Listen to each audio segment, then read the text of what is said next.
Assalamualaikum warahmatullahi wabarakatuh. Perkenalkan, saya Riri Hermayeni, mahasiswa jurusan Ilmu Politik angkatan 2018 Universitas Andalas, Padang. Nah, pada video kali ini saya akan mempresentasikan mengenai demokrasi, sejarah pemilu, kaitan pemilu dengan demokrasi, arti penting pemilu bagi demokrasi, serta prinsip-prinsip kewajiban kepemiluan. Nah, video ini juga dibuat sebagai tugas tata kelola pemilu yang diampu oleh Dr. Aidin Ilzetra. Yang pertama, saya akan membahas mengenai konsep demokrasi. Demokrasi adalah pemerintahan dari rakyat oleh rakyat untuk rakyat. Begitulah pemahaman yang paling sederhananya mengenai demokrasi yang diketahui oleh banyak orang. Nah, demokrasi merupakan bentuk pemerintahan politik yang kekuasaan pemerintahannya berasal dari masyarakat atau rakyat, baik itu secara langsung maupun tidak langsung. Demokrasi sendiri berasal dari bahasa Yunani, yaitu demokratia atau kekuasaan dari rakyat.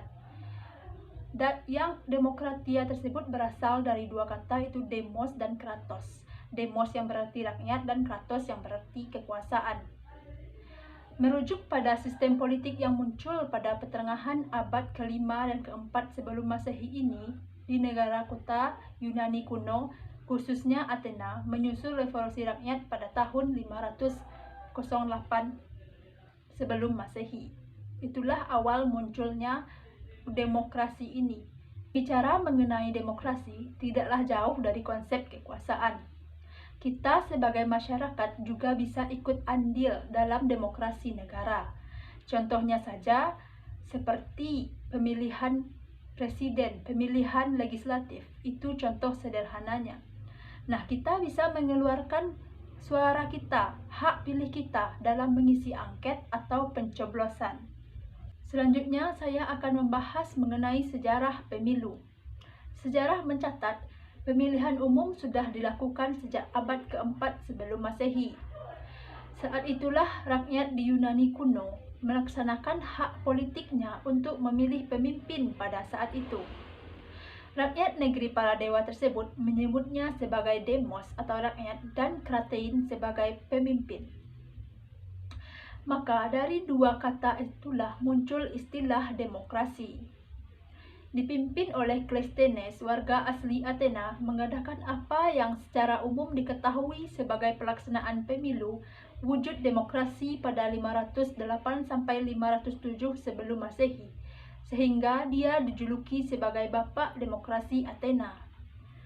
Pada masa itu, pemilu dilakukan dengan cara sangat sederhana, karena jumlah penduduk masih sedikit dan wilayah negara pun tidak besar, hanya berupa negara kota, sehingga rakyat bisa langsung memilih pemimpinnya. Di Indonesia sendiri, pemilu sejak kemerdekaan sampai tahun 2020 atau sekarang ini, pemilu sudah dilaksanakan sebanyak 12 kali. Akan tetapi, pada tahun 1955 merupakan pemilu yang paling istimewa, karena di tengah suasana kemerdekaan yang tidak stabil, Indonesia melaksanakan pemilu. Hal ini mendapat pujian dari negara internasional pada saat itu. Setelah membahas sejarah pemilu, kita juga harus tahu pemilu itu apa. Mungkin pemilu itu sebuah kata yang sudah tidak asing lagi bagi kita. Nah, pemilu adalah sarana pelaksanaan kedaulatan rakyat yang dilaksanakan secara langsung, umum, rahasia, bebas, jujur, dan adil dalam Negara Kesatuan Republik Indonesia berdasarkan Pancasila dan Undang-Undang 1945. Dengan kata lain, pemilu merupakan sarana bagi rakyat untuk menjalankan kedaulatan dan merupakan lembaga demokrasi. Secara teoritis, pemilu dianggap merupakan tahap awal sebagai berbagai rangkaian kehidupan tata negara yang demokratis, sehingga pemilu merupakan motor penggerak mekanisme sistem politik di Indonesia. Sampai sekarang, pemilu masih dianggap sebagai satu peristiwa kenegaraan yang paling penting. Hal ini karena pemilu melibatkan seluruh rakyat secara langsung. Melalui pemilu, rakyat juga menyampaikan keinginannya dalam politik atau sistem kenegaraan. Nah, selanjutnya, apa sih pentingnya pemilu bagi demokrasi? Nah, dalam sebuah negara demokrasi, pemilu merupakan pilar utama dari sebuah akumulasi kehendak rakyat. Pemilihan umum sekaligus merupakan prosedur demokrasi untuk memilih pemimpin. Diyakini pada sebagian masyarakat beradab di muka bumi, pemilihan umum merupakan mekanisme pergantian kekuasaan atau suksesi yang paling aman bila dibandingkan dengan cara lain. Nah, melalui pemilihan umum, rakyat bisa memilih wakilnya. Selanjutnya, para wakil ini diserahi mandat kedaulatan rakyat untuk mengurusi negara. Jadi, pemilu merupakan pilar penting bagi demokrasi. Setelah membahas arti penting pemilu bagi demokrasi, selanjutnya saya akan membahas mengenai apa sih hubungan antara demokrasi dengan pemilu. Nah, sama-sama kita ketahui, pemilu dan demokrasi tersebut ibaratkan dua sisi mata uang yang tidak bisa lepas, yang satu sama lain saling berhubungan dan saling berkaitan. Nah, pemilu merupakan perwujudan nyata dalam praktek bernegara masa sekarang ini, karena menjadi sarana utama bagi masyarakat atau rakyat untuk menyatakan kedaulatan rakyat, negara, dan pemerintahan. Pemilu sering juga disebut sebagai demokrasi yang dilakukan sebuah negara. Melalui pemilu, rakyat memunculkan calon pemimpin dan menyaring calon-calon tersebut berdasarkan nilai yang berlaku.